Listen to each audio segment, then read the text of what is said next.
Stall একসাথে নাকি? ওই সব এই যে ওনারাও তো কেক করছে। জি স্যার, আমার নিজের হাতে করছি।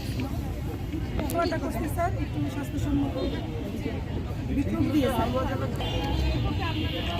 ভাই ভাই ভাই ভাই এই হাতটা ঢুকাই দিয়ে এভাবে এগুলো কি?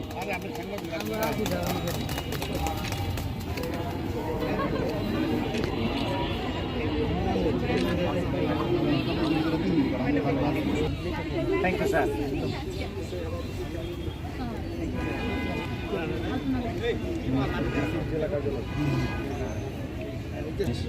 এটা পুলি পিঠা, দুধ পুলি। আচ্ছা দুধ পুলি। না আইসে না, আমার কাজ আছে, আমার কাজ আছে।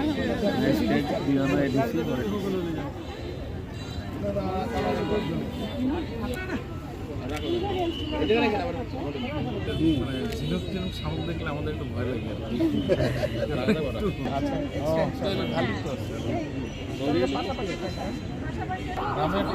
সুন্দরী মিষ্টি কুমড়া। এটা কি চিকেন না? চিকেন না? হ্যাঁ হ্যাঁ, ওইটা মধ্যে ছিল। এগুলো রেস্টুরেন্ট নাম লাগে। আমরা সাইনবোর্ড কই? ওইটারে রাখতে পারিনি আমরা, এই কারণে হচ্ছে না এখানে কি আছে এখানে?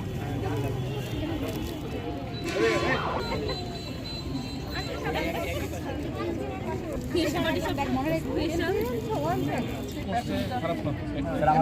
আমাদের সাথে ফুয়েল পেপারে ছিল ভরানো স্যার। দেখো সরাসরি এর মধ্যে দিয়ে প্যাক করেন।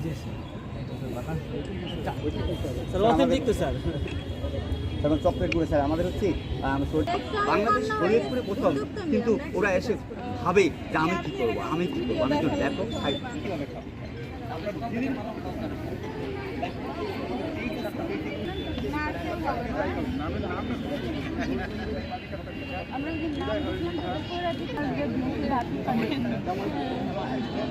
ভাপা পিঠা, ভাপা পিঠা এখন কেন?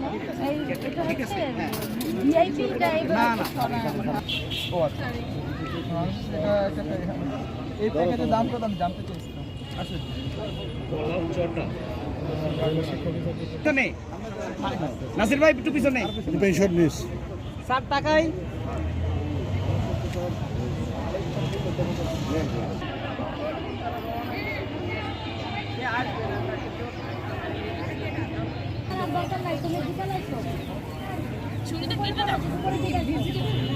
মানে বলবেন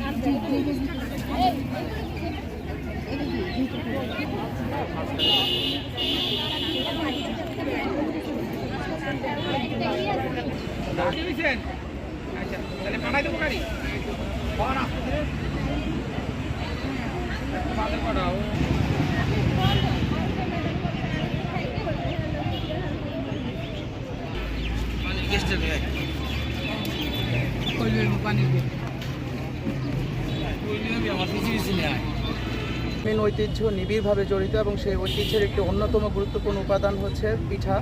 এই পাহাড়ি ধরনের পিঠা আমরা ছোটোবেলায় যেরকম খেয়েছি, কালের পরিক্রমায় অনেক পিঠাই কিন্তু আমরা হারিয়ে ফেলছি। আমরা চাচ্ছি এই তারুণ্যের উৎসবের এই আয়োজনের মধ্যে পিঠার উৎসবটাকেও আমরা এটাকে সম্পৃক্ত করতে, যাতে এখনকার প্রজন্মের ছেলেমেয়েরা আমাদের ঐতিহ্যের সাথে নিবিড়ভাবে সম্পর্কযুক্ত সেই প্রাচীন পিঠাগুলো, গ্রাম বাংলার ঐতিহ্যের সাথে যেন তারা পরিচিত হতে পারে। সেই পিঠাগুলোকে আবার একটা পুনর্জাগরণের মাধ্যমে আমাদের ঐতিহ্য, লোকজ ঐতিহ্য এগুলোকে আবার নতুন করে সামনের প্রজন্মের কাছে উপস্থাপন করার এই যে উদ্যোগটি আমরা নিয়েছি, এই উদ্যোগে সকলকে আমরা সম্পৃক্ত করতে চাই এবং সকলকে আমরা আন্তরিকভাবে অনুরোধ করছি সবাই যেন পিঠার সাথে একটা নিবিড় সম্পর্ক, যেটা আমাদের ছোটোবেলা আমরা দেখেছি, সেই সম্পর্ক যেন আমরা পুনঃপ্রতিষ্ঠিত করতে পারি। আমরা সবাই জানি এটা স্বাস্থ্যের জন্য হানিকর এবং কোনোভাবে এটা আমাদের স্বাস্থ্যসম্মত খাবার না, কিন্তু আমাদের যে পিঠাপুলির যে উপাদানগুলো রয়েছে এগুলো আমরা জানি সব কিছুই স্বাস্থ্যসম্মত এবং এটা একই ধারে মজাদার যেমন তেমনি রুচিকরও বটে এবং স্বাস্থ্যের জন্য উপকারীও বটে। এই সব কিছুকে মাথায় রেখেই ফাস্টফুডকে কীভাবে আমরা বর্জন করতে পারি এবং বর্জন করে আমাদের প্রচলিত খাবারগুলো, গ্রাম বাংলা প্রচলিত খাবার যেগুলো মজাদার এবং ঐতিহ্যবাহী, সেই খাবারগুলোকে আমরা প্রমোট করার একটা প্রচেষ্টা হাতে নিয়েছে। এবং এখনকার বাবা মাদেরও উচিত তাদের সন্তানদেরকে ফাস্টফুড থেকে বের করে এনে কিভাবে এই ধরনের স্বাস্থ্যসম্মত খাবারের দিকে, পিঠার দিকে এবং যত সমস্ত রুচিসম্মত খাবার রয়েছে সেগুলোর দিকে কীভাবে আকৃষ্ট করা যায়, এটা আমাদের সবারই উদ্যোগ নেওয়া উচিত। ধন্যবাদ।